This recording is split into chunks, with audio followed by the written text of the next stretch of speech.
Welcome back to Literacy Kaleidoscope, which I completely forgot that was the name of this show.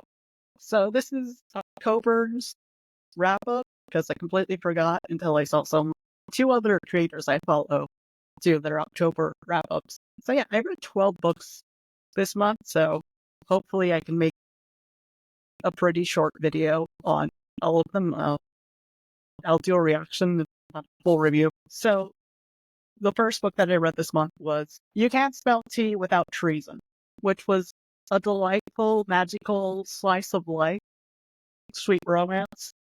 The second was The Condition of the Heart, which really reflected on the life of being with a person with a rare condition or a disability, especially an invisible disability, because it takes much more harder for people for you to get diagnosed. It's much easier to get diagnosed if the condition is like visible there, and instead of just having something that you deal daily on your life. She is Haunting was a delightful read that I hadn't known that I needed in my life. Technically, it's 13. I missed one in my wrap up. La Hacienda was also a delightful horror house thing that I didn't know that I needed, that had very soap opera vibes. And so I didn't know that I needed a horror soap opera in my life. My Fair Brady was a beautiful rom-com that I kind of want to see turned into a film. I think there is a film, but it's hetero. We Don't Swim Here was everything I expected with the title and the cover of it. The Insomniacs was a surprise that I hadn't expected. I just picked it up because I am also an insomniac, so I'm like, ooh, a book about someone who has insomnia. This is delightful. I understand the feeling. Mr. Villain Stay Off.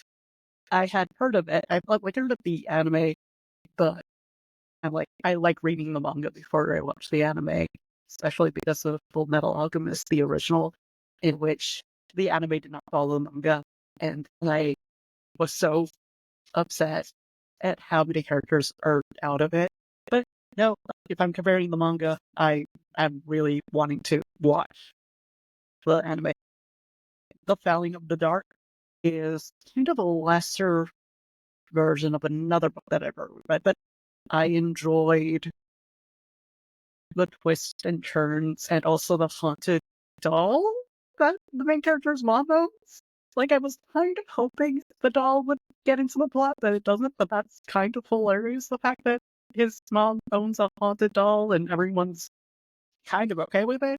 I mean, they're not happy with the haunted doll, but there's a haunted doll in the house. Aristotle and Dante discover The Waters of the World was a sequel I was not expecting, and I am happy it was brought to this world because it's just beautiful, and it makes me hate the live action movie of the first book.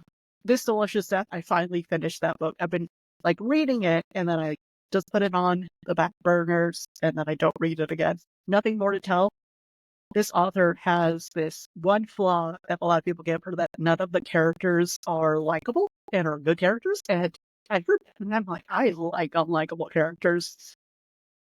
And Nothing More to Tell delivers on that, and in a great way. Holy, yes, give me more of these, realistic, unlikable characters.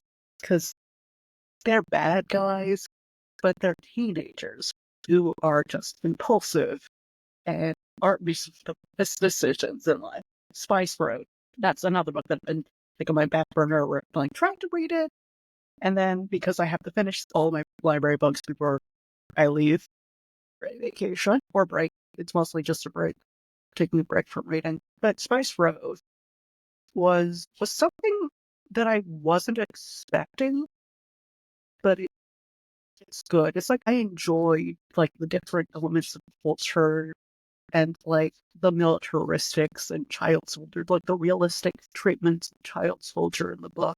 But yeah, it was it's gonna take me a while to like really understand how I felt about the book, but it's good.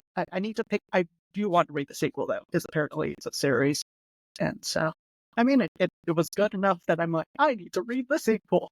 So yeah, that's when I read this October.